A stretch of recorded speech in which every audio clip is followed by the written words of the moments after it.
Hey, welcome to another episode of the Evolved Dad Shortcast.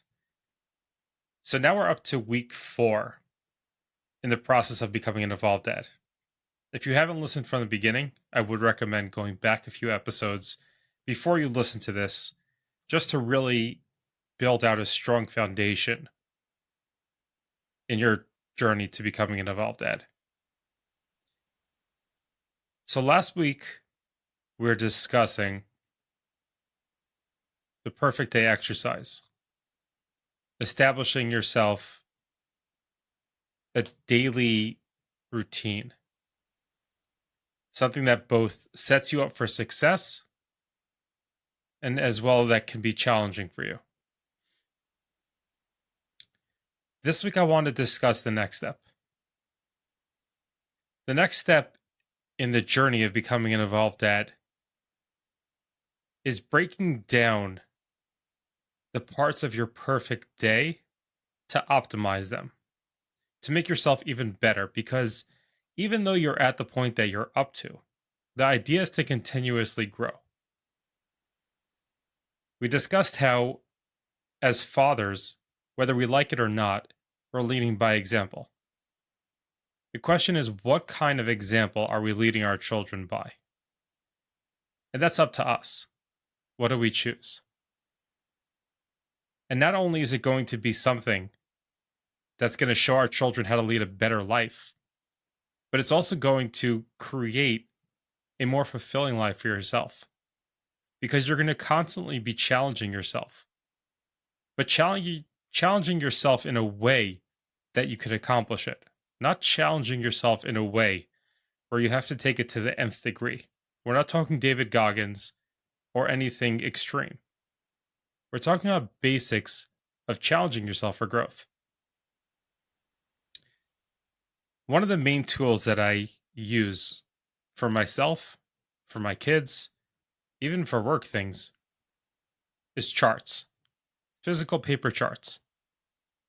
Enough with the phones, enough with the technology. We have enough, we have our faces in that enough, and there's no need for more of it. So just printing out an old school chart. I let my kids print out their own. I do my own. Do plain simple one, or you can make it all fancy. And I'll leave a link in the show notes to something that I've put together a little while back that a number of people have used. The idea of the chart, the paper chart, is that you can have it physically in front of yourself in multiple places. So let's take it back to understanding how the chart fits into the perfect day exercise and why that's really the next step in becoming an evolved dad. So with the perfect day exercise, let's take for example, you decide that you want to aim to get up at 5:30 every morning. Right now you're getting up at around 8 o'clock, and that's already after snoozing your alarm multiple times.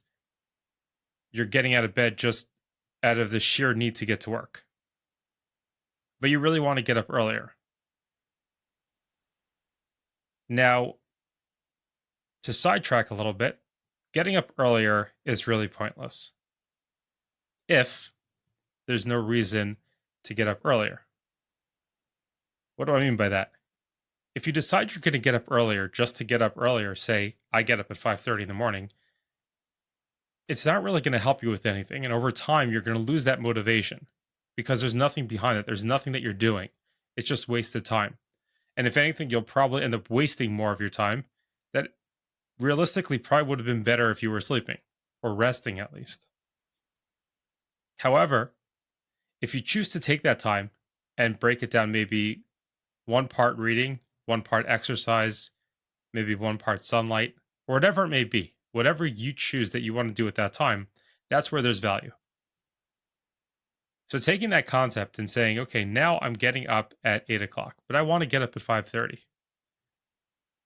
Number one, don't set your alarm for 5:30 tomorrow, because you may be able to keep up with it for a short amount of time, and there may be those that can continue pulling through. But for most people, you're setting yourself up for failure, because such a sharp change of direction in how you're doing things is often very much disruptive. And the more disruptive that it is to your schedule, the more of a chance that you're going to fall off of it. Because that's the first thing that you're going to look to change back when things start getting difficult. However, if you slowly build up, let's say for this week you decide you're going to get up half an hour earlier, or maybe even not half an hour earlier, you're going to get up right when your alarm goes off. But taking that small step allows you to be able to continue taking small steps. And over time, you build a new foundation. And on top of that, you build trust in yourself. So you're slowly going to be building those little levels of trust, but cementing them in place. You may be getting up at, let's say, 7:30 when your alarm goes off, not snoozing it at all. Created a new step. Even when you're really not feeling it, you're going to get up because that's your new level. And then the next week or the next month, it's going to be a little bit earlier. And then a little bit earlier, a little bit earlier. And you take that over time. So it's a win-win. You're building trust in yourself and you're cementing into place this new schedule that you're dealing with. But you're doing it slowly over time. You're making it become part of your routine. You're not shocking yourself into something that's totally alien to your body. And it may take months to change that, but that's okay because you're making progress. And that's what's the most important. We can't look at the time that we've lost from the past. We can only look towards what we can do in the future.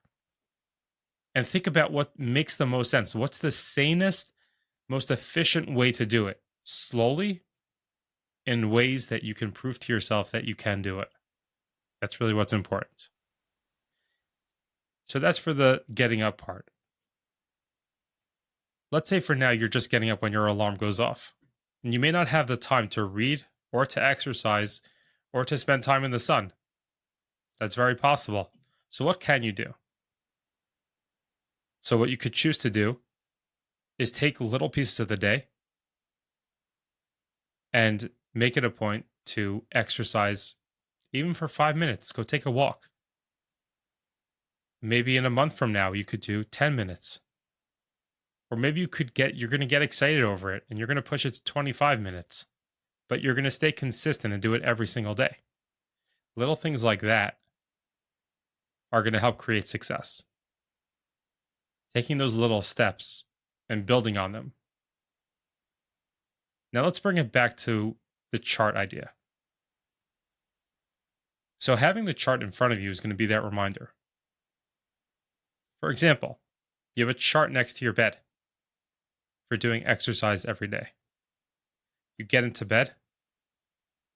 Before you close your eyes, you remember that chart on your wall. And you realize that you didn't do your exercise today. So you pull yourself out of bed because you don't want to break that link. You've been doing it already for 2 weeks. You get out of bed, you do it, and you're all the stronger for it. Not physically, but mentally, because you've committed to something and you're pulling through. Once again, you're proving to yourself that you can do it. It may take time, and that's okay, but you can do it.